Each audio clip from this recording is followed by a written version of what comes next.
Charter ফ্লাইটটি সরাসরি Spain চলে যাবে, সে বিমানটি 4:45টার দিকে সিলেট বিমানবন্দরে এসে পৌঁছেছে।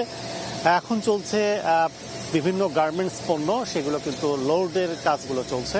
ভারী ভারী বিমানের বাংলাদেশ বিমান গ্রাউন্ড হ্যান্ডলিং করে, গ্রাউন্ড হ্যান্ডলিং পরিচালনায় ভারী ভারী ইকুইপমেন্ট রয়েছে, সেই ইকুইপমেন্টের মাধ্যমে লোড চলছে বিমানের অভ্যন্তরে।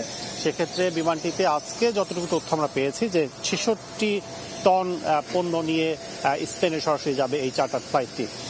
সেক্ষেত্রে এই পণ্যগুলো বাংলাদেশের শীর্ষ এক বিদেশি ক্রেতা বায়ার, তিনি স্পেনের ব্যবসায়ী, তিনি এই পণ্যগুলো মূলত সরাসরি নিয়ে যাচ্ছেন স্পেনে।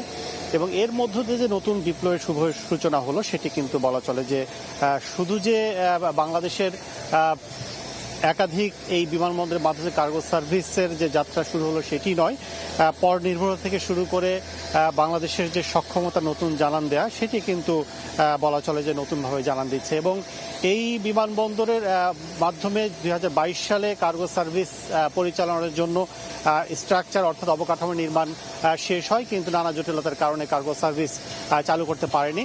তবে সবশেষ ভারতের যে ব্যবসায়িক বাণিজ্য বিমুখ যে নীতি, সেই নীতির কারণে বাংলাদেশের পণ্য তাদের অভ্যন্তরীণ বিমানবন্দর থেকে বিভিন্ন দেশে পাঠানোর জন্য যে ট্রান্সশিপমেন্ট সেটি কিন্তু বন্ধ করে দেয়।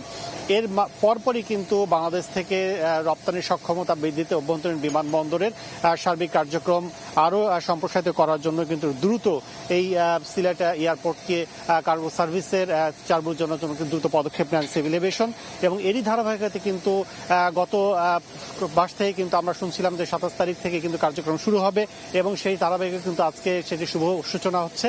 4:45টায় ফ্লাইটটি ল্যান্ড করেছে এবং সন্ধ্যা 7টার পরে অর্থাৎ যতক্ষণ প্রয়োজন পড়ে এই পণ্যগুলো লোড দেওয়ার পরপরই কিন্তু আনুষ্ঠানিকভাবে উদ্বোধন করবেন বাণিজ্য এখানে যারা সংশ্লিষ্ট রয়েছেন তারা। এবং ইতিমধ্যে এয়ারপোর্টে কিন্তু এসে পৌঁছেছেন বাংলাদেশ বিমান থেকে শুরু করে বিমান উপদেষ্টা থেকে শুরু করে বিভিন্ন এয়ারলাইন্স সংশ্লিষ্ট যারা রয়েছেন, ফ্লাইট সংশ্লিষ্ট এয়ারফিল্ডে যারা রয়েছেন, তারা সবাই কিন্তু ইতিমধ্যে পৌঁছেছেন। আনুষ্ঠানিকভাবে 6টায় উদ্বোধন শেষেই কিন্তু ফ্লাইটটি স্পেনের উদ্দেশ্যে যাত্রা শুরু করবে। এবং বলা চলে যে নতুন দিগন্ত উন্মোচন হচ্ছে বাংলাদেশের জন্য, এবং বাংলাদেশের ক্রেতা যারা রয়েছেন